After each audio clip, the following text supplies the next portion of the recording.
going to talk about some Sheen gems, the wonderful late Archbishop Fulton J. Sheen.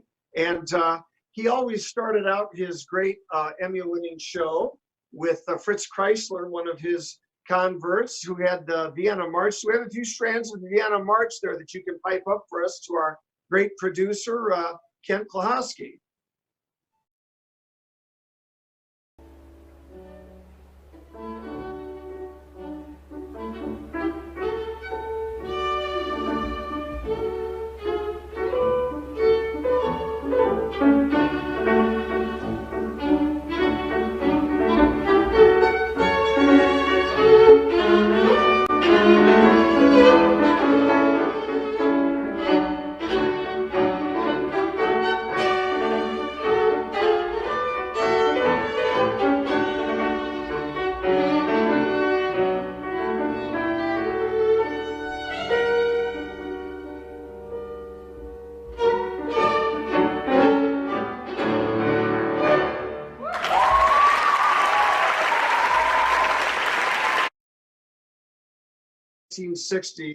This wonderful Life is Worth Living series that started on radio, then went to television. We are delighted tonight, Kyle, to have this super special guest with us, the Reverend Michael Gutgsell, JCL. He is a canon lawyer. Father is the former moderator of the Curia and the former chancellor of the great Archdiocese of Omaha, the longest serving rector and pastor of St. Cecilia Cathedral there in modern history. Also, contemporaneously was superintendent of the National Blue Ribbon Award-winning school, St. Cecilia Grade School. And now Father is the pastor at St. Joseph's in Springfield, the Southern Cross of the Omaha Archdiocese. Welcome, Father Gutgsell. Thank you, John. Thank you very much. Father, we are celebrating tonight someone who is, as I had talked to you in show prep, of course, the Holy Eucharist, confession, the sacraments, my reason for being in full communion with the Catholic Church, along with a love for my lady, Our Lady, that I developed as a 7-year-old boy. Long story on that. We won't talk about that this week, but from an intellectual standpoint, what has always drawn me to the church are three people: Thomas Aquinas, Michael Gutgsell, and Fulton J. Sheen. Father, take it away. Tell us a little bit about Archbishop Sheen.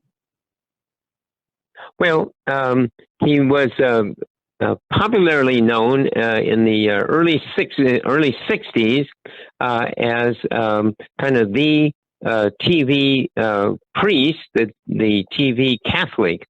He went head to head with Milton Berle and other of the more famous kind of entertainers, and always came out with the crowd. He was kind of succeeded later on by Billy Graham when he would put on his great congresses, and many non-Catholics claimed Bishop Sheen, just as many Catholics claim Billy Graham. So it was kind of a time that probably won't return anytime soon for a lot of different reasons. But he was, by training, an ordinary parish priest from the Diocese of Peoria, which is in Illinois.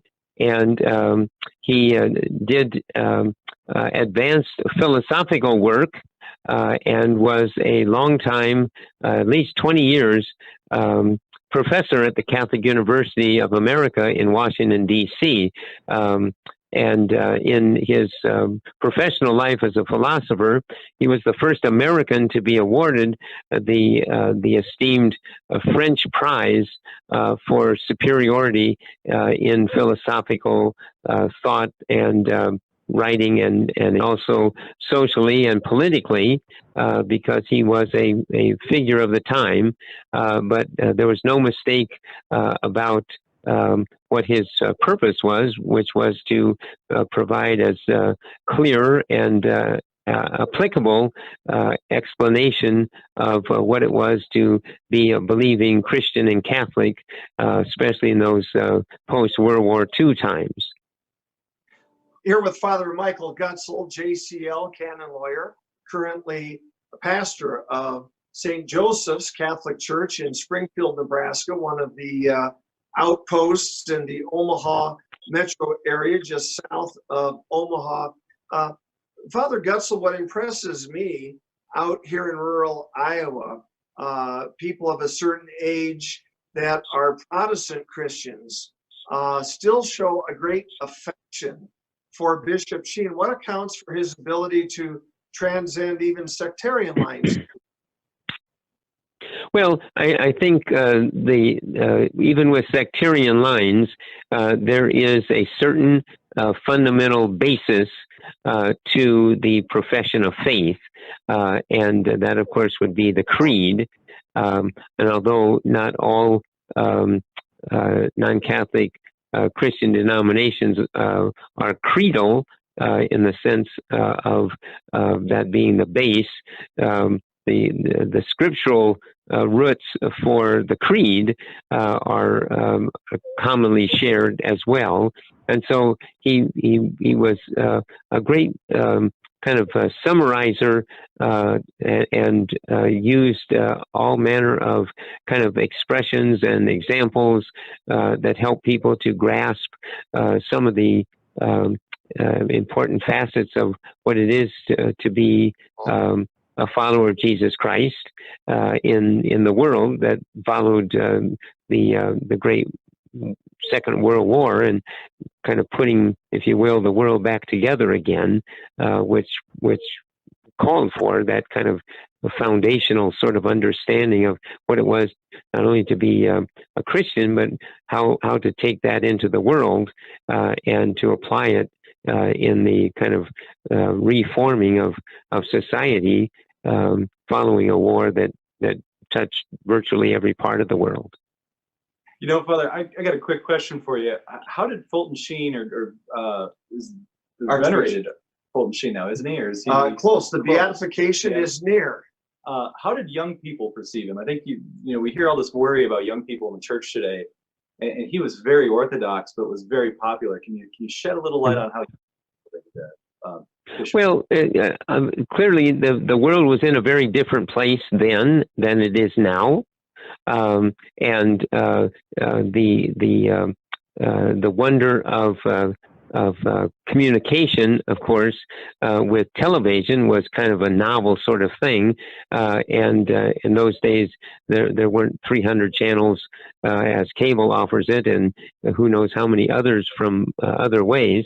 And so it was one of those things where it was a family sort of activity that his program drew, and as a result, he was shaping and forming virtually the beginning years of what would become the baby boomer years. So the young people were the folks coming back from war, and the women who stayed behind to work in the factories, and they were looking for reuniting as families and all the things that was required to get back to normal, whatever normal was, after certainly 4 years of war and the years that were kind of transitioned from the end of the war into the early 50s. So there was a real thirst for basic things, and of course that was that related to God. As opposed to, any other thing that offered itself, because every other thing was kind of putting itself together.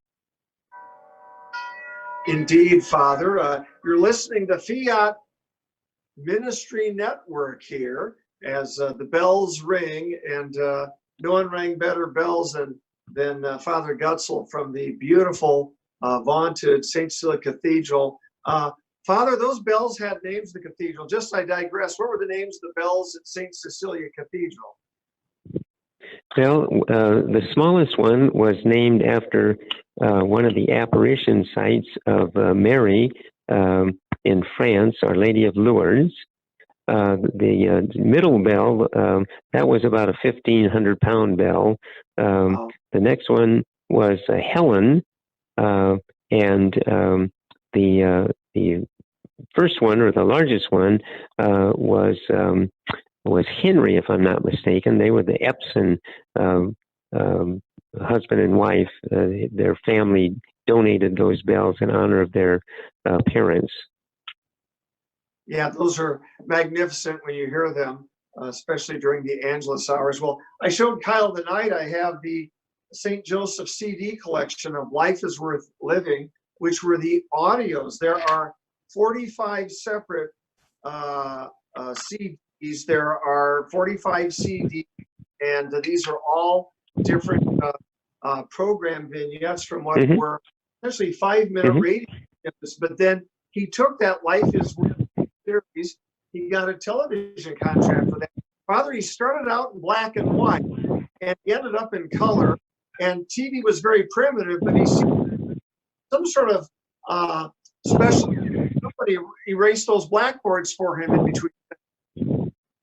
Yeah, that was his little assistant angel. Like an old Jesuit writing on the chalk. Yeah. I think they kind of at the time he was kind of at the cutting edge. I think he had 2 cameras, so he spent most of his time in front of the blackboard. I don't believe there was any commercials at that time, or at least on his show. But he'd always take a break, and the second camera would kid him, and meanwhile his furious little assistant angel would be scrubbing off the board so he could come back and illustrate. That was one of the things. He was a great teacher, and it allowed. He was a real showman too. I mean, he dressed up in a bishop's garb. That allowed him to kind of get the flow of his cape going, and he was very expressive in his facial as well as his hand gestures. So he was really something to watch as well as to listen. So it brought some substance to the thing. It brought people back to God, and it was something that helped to build family life as well. So he was really working at the fundamental levels of people in a time when not only was war over, but the whole business of at least in America, a country that didn't have to rebuild itself because of damage, but was kind of reinventing itself with the creation of kind of mobility. The first, what were called malls were going out. The air conditioning was hitting the grocery stores and the movie theaters. All sorts of change in fashion was going on. People were shopping, and downtowns were still a really big thing. So there was a lot of commotion, but kind of creativity going on in that early part of that first decade after the war. So he was kind of a beacon of things that allowed people to think seriously about what it was to have families, to reconnect socially, to have a connection that was more than just what we call consumerism today.